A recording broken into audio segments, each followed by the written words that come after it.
It's so lovely to speak to you. During my research, I discovered that you graduated from Williams with a theater degree.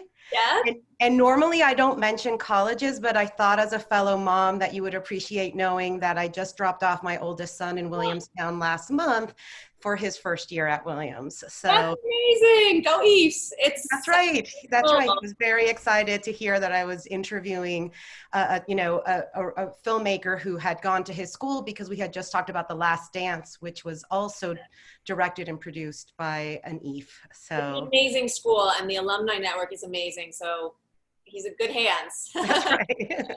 So your previous films also focus on women, women athletes, women in finance, and now women spies in World War II. What drew you to this particular story?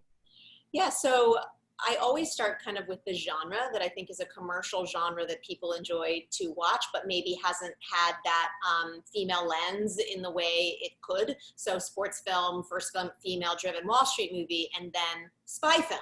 Like I knew I wanted to tell a spy film. I love James Bond, I love Charlotte Gray, but at the core, those films tend to be romances, which is great, but like I wanted to tell kind of a nitty-gritty indie film about what the work was like to be these female spies day in and day out. And so I came across three women in Churchill's secret army who were incredibly brave, won every award you could possibly imagine for bravery, and I believe changed the course of the war and said, let's make a movie about them. You know, when we were screening the movie at home, and my husband only watched because I told him it was a spy film. Usually he's not interested in screening the films with me. He made two observations. One, that it was the first spy movie he could remember that didn't think of women as primarily honeypots. And I love your husband. and two, that if a man had written and directed the movie, it would have centered on Linus Roach's character, Buckmaster. And so I was just curious what your thoughts were about, a male audience member's perspective. I absolutely love that feedback. And I think he's accurate in that feedback. I've been really positively, I've been happy that so many men are responding positively to this movie because they see the history that maybe they didn't know, and are interested in watching it. But it's true, we need more female producer, writer, directors to tell those stories. I like to say, I like the film Boyhood, but I could never make that movie because I, didn't experience what it was like being a boy growing up. So the more female filmmakers we can have, the more diverse stories we can share with the world.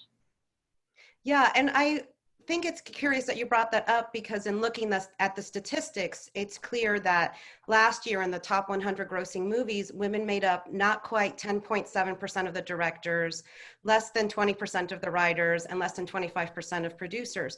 How can we continue to elevate the work and the voices of women in film to get those percentages to represent the population? I think it's just about making the work. I think one of the things that's not talked about maybe enough is that we need more female producers because the female producers can greenlight the female writers and directors. So it starts at the very beginning. But I also think, be the change you want to see, make the films, hire women, and get it out there. And lastly, I know we have to wrap up, but what do you hope audiences take away from the film? First and foremost, I always hope with all my films that they just entertain audiences. But then my favorite movies, I would say you go out to dinner, but I don't know if people are doing that anymore, but you have a glass of wine in your house or coffee, and they really affect you deeply the next day, and you talk about them and you talk about the issues and how they relate to you. And this is a film about quote unquote ordinary women who became extraordinary heroes, and I hope that at the end of the day it inspires audiences to know that individuals can and do make a difference.